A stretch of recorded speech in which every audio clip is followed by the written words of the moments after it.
عزیزان گرام وقار، قربانی کے متعلق بہت ساری باتیں ہیں.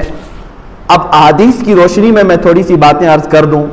صحابہ اکرام رضوان اللہ تعالی علیہم اجمعین سرکار دو عالم صلی اللہ علیہ وسلم کی بارگاہ میں آئے اور پوچھا ما هذه الاضاحی یا رسول اللہ صلی اللہ علیہ وسلم، اے اللہ کے رسول یہ کیا ہے، یہ قربانیاں کیا ہیں؟ نبی کونین صلی اللہ تعالی علیہ وسلم نے فرمایا ہر جانور کے بدلے تمہیں نیکیاں ہیں. صحابہ نے پوچھا اگر ہم اون والا یعنی جو بھیڑ ہوتی ہیں بہت سارے بالوں والا بکرا اگر ہم ذبح کرتے ہیں تو کیا اس میں بھی ثواب ہے؟ اللہ کے نبی صلی اللہ علیہ وسلم نے فرمایا اس کے ہر بال کے بدلے ایک نیکی ہے. اس جانور کے جسم پر جتنے بال ہیں ہر بال کے بدلے تمہیں ایک نیکی ہے. خود اپنی صاحبزادی سیدہ کائنات فاطمہ الزہرا رضی اللہ تعالی عنہا کو حضور اکرم صلی اللہ علیہ وسلم فرماتے ہیں اے فاطمہ اٹھو اپنی قربانی کی جگہ پر آؤ. جب قربانی کرنی تھی کہا کہ تم آؤ کھڑی ہو جاؤ اور دیکھو گواہ رہو قربانی کے. انہوں نے پوچھا کہ کیوں یا رسول اللہ صلی اللہ علیہ وسلم؟ حضور اکرم صلی اللہ علیہ وسلم نے فرمایا قربانی کے جانور کا خون کا قطرہ زمین پر گرنے سے پہلے مولا سابقہ گناہوں کو معاف کرتا ہے، تمہارے گناہ معاف کر دیے جاتے ہیں.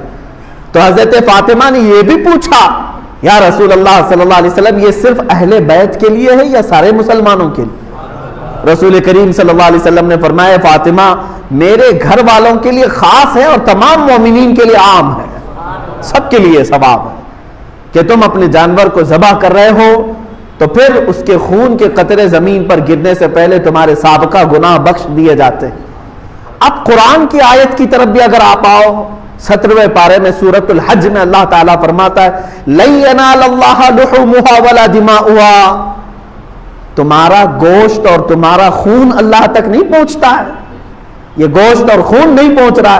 وَلَٰكِن يَنَالُهُ التَّقْوَىٰ مِنكُمْ، بلکہ اس کے ذبح کرنے کے وقت جو تمہارے دلوں کی نیت ہے وہ اللہ کو معلوم ہے، اسی پر تمہیں اجر و ثواب ہے. تم کس لیے کاٹ رہے ہو؟ گوشت کھانے کے لیے کاٹ رہے ہو یا اللہ کا تقرب حاصل کرنے کے لیے، اللہ کا قرب حاصل کرنے کے لیے؟ آپ سوچتے ہوں گے ایک جانور کو ذبح کر کے اللہ کا قرب کیسے حاصل ہوتا ہے، کیسے اس کے قریب ہوتا ہے آدمی ایک جانور کو کاٹنے؟ میرے عزیزو یہ بھی میرے رب کا احسان ہے. کیا ہے جانتے ہیں؟ در حقیقت قربانی تو اپنی جان کی ہونی چاہیے تھی. اللہ تبارک و تعالیٰ چاہتا تو تم سے یہ فرماتا جیسے حضرت ابراہیم علیہ السلام سے مانگا اس نے. اللہ تبارک و تعالیٰ نے فرمایا کہ اے ابراہیم اپنے بیٹے کو ذبح کرو. حکم تو یہ ہو سکتا تھا کہ اے امت مصطفیٰ کے مسلمانوں تم اتنے سال جیو ہو، 25 سال کی عمر ہو جائے تو آؤ اپنی گردن دے دو، 40 سال کی عمر ہو گئی ہے تو آؤ قربان گاہ میں اپنے آپ کو کٹوا دو. کہیں یہ حکم نہیں فرمایا، بلکہ حقیقی قربانی جو ہے وہ اپنی جان کی تھی. اللہ تبارک و تعالیٰ نے جیسے اپنے نبی کے لیے دمبا بھیجا جنت سے، وہ تو صرف ان کا امتحان تھا، اسماعیل علیہ السلام کو کاٹا تو نہیں گیا، ان کے بدلے میں بکرا کاٹا گیا. تو رب تبارک و تعالیٰ نے فرمایا اب امت مصطفیٰ کے لیے بھی بلکہ تمام مومنین کے لیے بھی یہی حکم ہوگا کہ تم کاٹو گے اپنی طرف سے کوئی بکرا یا جانور، لیکن مولا تعالیٰ کی طرف سے تمہاری خود کی قربانی سمجھی جائے گی، تم نے خود قربان کیا ہے. اور یہ تصور کب آتا ہے جانتے ہیں آپ؟ قربانی کا جو اصل مفہوم ہے ظاہر سی بات ہے اب کے زمانے میں یہ تھوڑا سا مشکل ہے. جیسے ہم حصوں والی قربانی لیتے ہیں، ہمارا بیل کہاں کٹا ہم کو پتہ ہی نہیں چلتا ہے. اصل جو قربانی ہوتی تھی وہ ہمارے اپنے پالے ہوئے جانوروں کی ہوتی، یا ذبح کرنے سے چند دن پہلے لائے جاتے تھے. اور اس کے آداب میں یہی ہے کہ اگر تم قربانی کا کوئی جانور لائے ہو تو اسے اچھا کھلاؤ پلاؤ اور اس کو سجا کر کے رکھو، اس سے محبت کرو. حتیٰ کہ بہت سارے ایسے بزرگ ہیں جنہوں نے یہ بھی فرمایا کہ اسے نہلاؤ دھلاؤ، تمام جانوروں سے اسے الگ کچھ نشانی ڈال کر کے رکھو. اور پہلے کے دور میں ہار پہنائے جاتے تھے ان جانوروں، ان کو الگ رکھا جاتا تھا اور سارے لوگ جانتے تھے کہ یہ قربانی کا جانور ہے. ہار پہنا کر کے انہیں الگ رکھا جاتا تھا. اسی سے قلادہ ہے، جیسے عرب میں بھی حج کے لیے جب صحابہ آتے تھے تو ہار پہنا کر کے جانوروں کو قربان گاہ لاتے تھے مینا میں. ان جانوروں کے ساتھ یہ سلوک کیوں کرایا گیا؟ انہیں صبح شام دوپہر ان کے کھانے پانی کو دیکھو، ان کے اوپر تم ہاتھ پھیراؤ۔ دو باتیں، ایک تو میرے آقا صلی اللہ علیہ وسلم فرماتے ہیں قیامت کے دن یہ جانور اپنے سینگ، اپنے کھر، اپنے گوشت، اپنی کھال کے ساتھ آئے گا، ان تمام چیزوں کے ساتھ آئے گا، اور رب تعالیٰ سے فرمائے گا اے مولا تیرا قرب حاصل کرنے کے لیے اس نے مجھے تیرے دربار میں ذبح کیا، اے کریم خدا اب اسے جہنم کی آگ سے تو حرام فرما دے۔ مولا اس جانور کی اس بات پر تم پر سے جہنم کی دوزخ کی آگ کو حرام فرما دیتا ہے۔ یہ بھی حدیث پاک میں ہے کہ یہ جانور تمہاری سفارش کے لیے آئے گا، پہلا یہ۔ دوسری بات یہ ہے کہ جب تم پالتے ہو، اسے پانی پلایا، اسے کھانا کھلایا، اسے سجایا، اسے ہار پہنایا، اور ظاہر سی بات ہے جب کسی سے محبت ہوتی ہے تو اس پر چھری چلانا معمولی بات نہیں ہے۔ اب یہی چیز دیکھی جاتی ہے ذی الحجہ کی 10ویں کو یا 11ویں کو یا 12ویں کو اپنے ہاتھ سے کھلائے ہوئے جانور کو، اپنے ہاتھ سے پلائے ہوئے جانور کو، اپنے ہاتھ سے اسے پھول پہنائے تھے، نہلائے دھلائے تھے، جب چھری چلا رہے ہو تو در حقیقت تم اپنی خواہشات پر چھری پھرا رہے ہو، اور یہی رب تعالیٰ کی بارگاہ میں قبول ہے کہ تمہارا تقوی دیکھا جائے گا۔ اللہ قرآن میں فرماتا ہے لن تنالوا البر حتى تنفقوا مما تحبون، اس وقت تک تم بڑی کامیابی نہیں حاصل کر سکتے جب تک اپنی محبوب چیز کو اللہ کی بارگاہ میں قربان نہیں کرتے، اپنی پسندیدہ چیز کو جب تک قربان نہیں کرتے۔ اسی لیے جانوروں کے ساتھ انسیت ہونا چاہیے۔ آج کے حالات میں میں یہ سب کے اوپر پابندی نہیں کہہ رہا ہوں، لاگو نہیں کر رہا ہوں، میں تو اس کی حکمتیں بتا رہا ہوں۔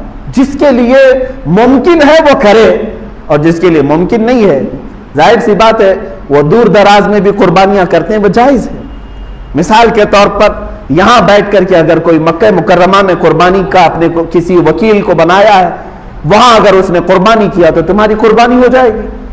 آپ امریکہ میں کریں، انگلینڈ میں کریں، پوری دنیا کی کسی بھی میدان میں کریں، ان دنوں میں اگر قربانی کیا آپ کی جانب سے تو قربانی ہو جاتی ہے، لیکن جو حکمتیں ہیں وہ اپنے پالے ہوئے جانور کے ساتھ اس کی زیادہ ہے، کیونکہ اس وقت آپ کی خواہشات کو آپ ذبح کر رہے ہیں۔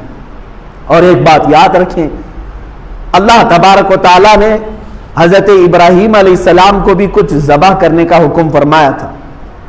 آپ کو معلوم ہوگا 3 پارے کی تفسیر میں یہ موجود ہے کہ آپ نے پوچھا اللہ تعالیٰ سے اے مولا کیا تو موت کے بعد دوبارہ زندہ کرتا ہے؟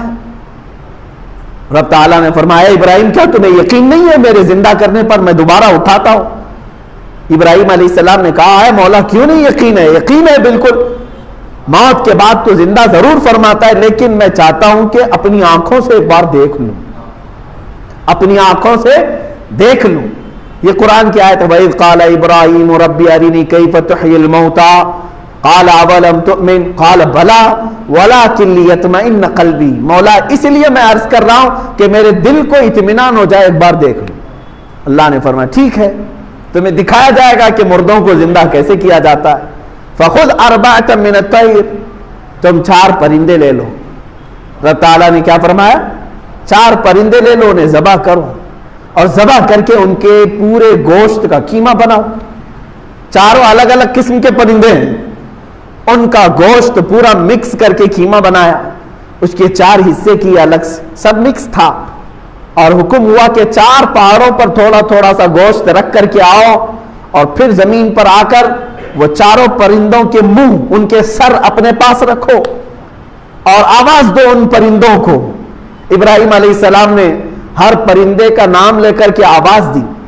اب ہوا یہ کہ ان کی آنکھوں نے دیکھا وہ گوشت جو قیمہ بن چکا تھا وہ ہوا میں اڑنے لگا، جس پرندے کا جو گوشت تھا وہ اپنے اپنے جسموں میں ملنے لگا، اور بغیر سر کے بغیر منہ کے وہ پرندے فقط اپنے جسم کے ساتھ اڑتے ہوئے آئے، اور ابراہیم علیہ السلام کے پاس جو سر رکھے ہوئے تھے وہ جسموں کے ساتھ جڑ گئے اور پورے پرندے ہو کر اڑ گئے۔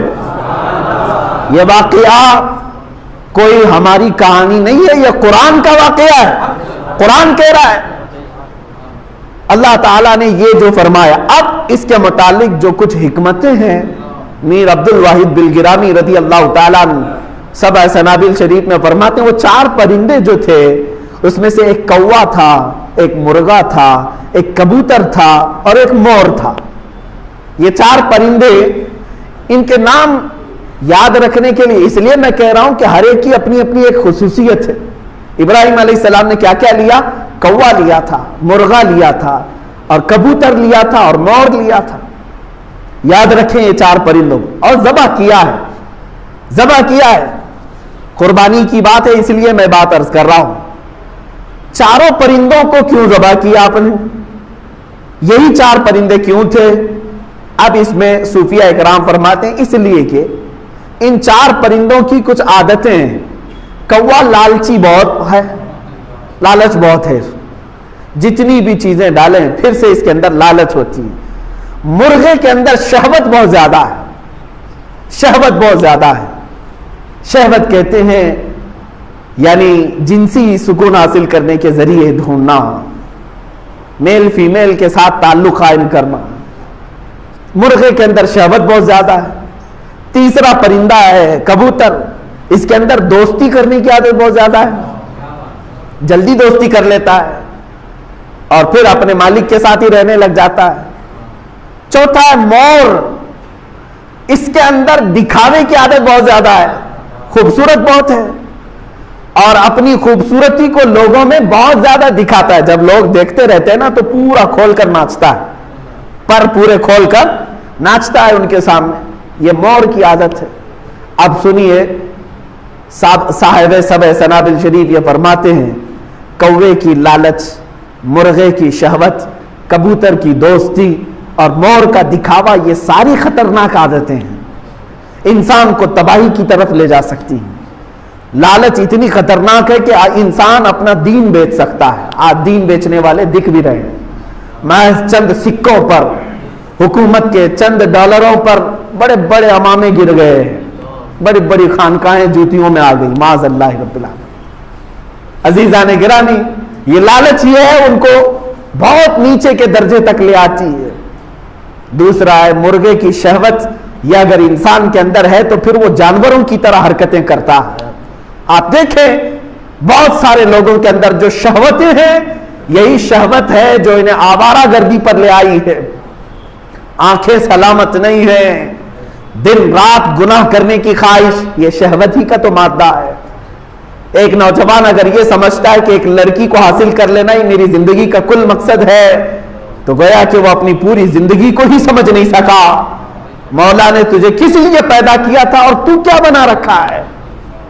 شہوت کتنی دیر کی ہوتی ہے؟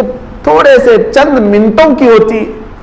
جب وہ شہوت ختم ہوتی ہے تو پھر اس کا سارا سکون غارت، پھر دوسری مرتبہ وہ کام کرنے کی خواہش جب تک نہیں آتی تب تک ٹھنڈا ہے۔ اسی میں وہ اپنی جسم کو، اپنی روح کو، اپنے ایمان کو تباہ و برباد کرتا ہے، شہوت۔ تیسری چیز دوستی۔ صاحب فتح الباری علامہ ابن حجر عسقلانی رحمۃ اللہ تعالی علیہ نے اپنی کتاب کی شروع میں ہی لکھا ہے، میرے مرشد گرامی حضور تاج الشریعہ رحمۃ اللہ تعالی علیہ مصر جانے کے وقت مجھے سب سے پہلی چیز یہ نصیحت کیے تھے، کہا تھا کہ تم پڑھنے میں ٹھیک ہو، اچھے، وہ ساری چیزیں ہیں، لیکن وہاں جانے کے بعد اگر تمہارے لیے سب سے بڑا کوئی زہر ہے تو وہ دوستی ہے، دوستی سے بچو۔ آپ یہ سمجھتے ہوں گے کہ دوست نہیں بنانا چاہیے، دوست بناؤ، لیکن تمہیں پتہ ہی نہیں ہے کہ دوست ہوتا کون ہے، وہ کسی اور ٹاپک پہ عرض کروں گا۔ قرآن کہتا ہے یا ویلتا لیتنی لم اتخذ فلانا خلیلا، قیامت کے دن بہت سارے لوگ ایسے ہوں گے جن کو جہنم کی طرف صرف اس لیے لے جایا جا رہا ہوگا کہ ان کی دوستی بری تھی۔ 19ویں پارے کی شروع کی آیتیں ہیں، وہ کہے گا اے کاش میں فلاں کو دوست نہیں بنایا ہوتا تو کتنا اچھا ہوتا۔ اس کی دوستی تمہیں لے جا رہی ہوگی، فقط دوستی کیا تھا بس۔ یاد رکھیں آپ کوئلے کی دکان پر جا کے آئے ہیں، کام نہیں کیے، کپڑے پھر بھی کالے ہوں گے۔ آپ عطر کی دکان میں جا کے آئے ہیں، لگائے نہیں، پھر بھی خوشبو آتی ہے۔ یہ صحبت کا اثر ہے۔